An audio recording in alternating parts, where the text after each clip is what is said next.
Hey, what's good YouTube? Welcome back to the channel here. So in today's video, what I have for you guys is gonna be a little video on I like to do this basically every couple months, man, of new Call of Duties, and I basically go through every single one of my settings because it's a popular demand, man. It's a popular request. A lot of people want to know my settings. So and like I said, man, every couple of months, man, every season I try to update you guys with my settings. And now that season 1 dropped, and I changed a lot of settings since the launch of the game. I want to show you guys basically my controller settings, my graphic settings, all that good stuff, so you guys know what I'm rocking. Yeah, obviously I play controller on PC, so it is settings for PC. But the whole controller section, you guys also have it on console if you guys were wondering. And yeah, without wasting any more time, let's get into the settings.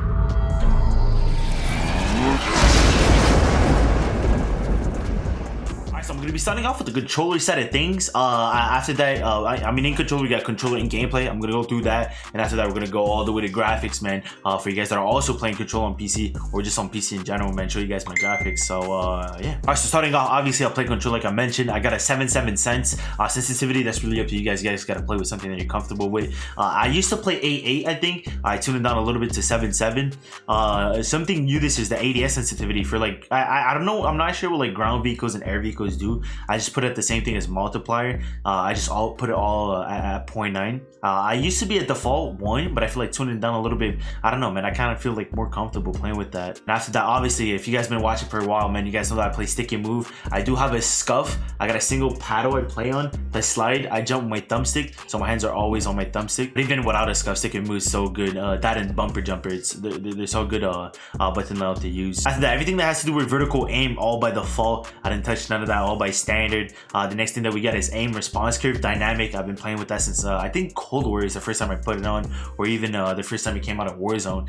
So yeah, dynamic 100%.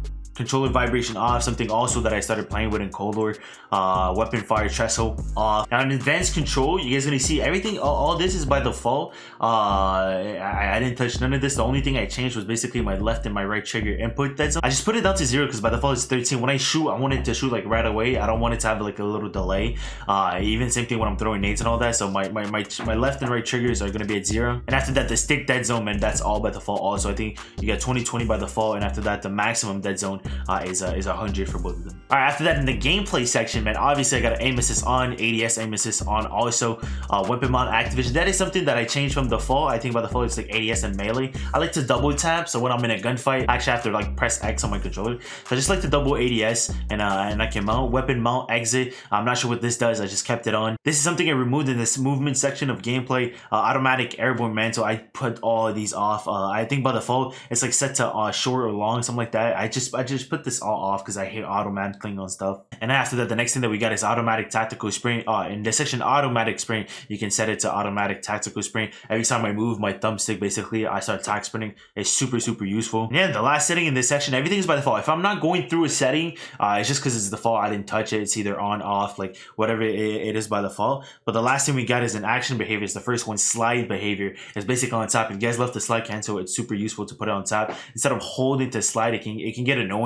Just simply tapping it, it's gonna slide you. It's a super good setting, so I like to have that on. And yeah, so that's pretty much it. I think for the controller side of things, there's control and gameplay in the controller settings. After that, an interface, that's really up to you guys. There's a bunch of stuff here. It's more like preferences. What I like to have is obviously I'm on PC. I like to have my FPS, my latency, my packet loss up there. The only thing that I changed is basically my minimap shape. It's on square. You see a little bit more when it's on square compared to circle. I know a lot of you guys probably know this already, but if you guys didn't, put it to square. And yeah, I think that's pretty much for the interface section. I used to skip audio, but every time I skip the audio, somebody's telling me like what's my audio settings. And my audio mix is home theater. I didn't change anything of that. I just disabled the music, so that's pretty much it for the audio. The rest is really all by default. I didn't touch any of this. And last but not least, we got the graphics side of things. This is more for like the PC nerds. I think but the console now has like display and quality settings, but I don't know if it has all the same stuff as like we have on PC. I'm not 100% sure. So yeah, but hey, everything that has to do with VSync is off. I have a custom frame rate at 110. I get about like 110, 120 since I like resetted my PC recently. So I just like to put it at 110 so it doesn't like stutter in game.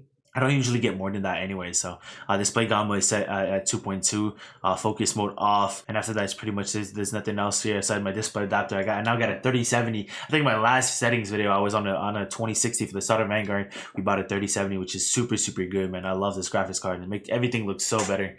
Alright, so in the quality section of the graphics, basically I have it on custom. I usually set it at low and then I tune up a little bit.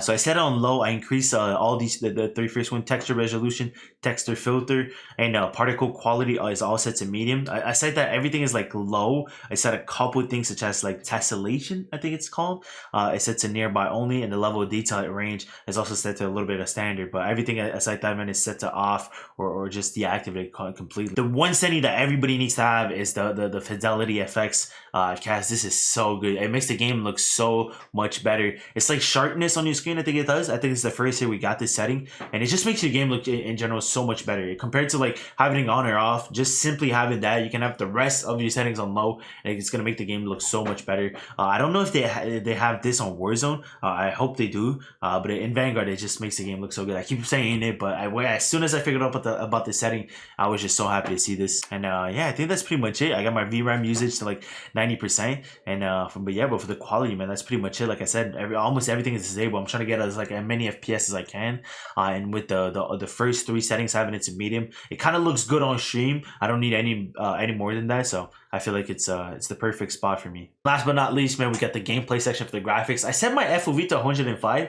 I don't know if the last video we were at 120. I think we were, but I ended up tuning down to like 100, and then I was like, I should increase it a little bit. I went back to 105. I feel like 105 on PC is like the perfect balance. I know a lot of people run like 100 also, but yeah, 105 for me. Camera movement set to least. I don't know why it's a thing. You know, the camera shaking when there's like a cluster and all that. It's so bad you can't see anything. So definitely decrease that to 50%.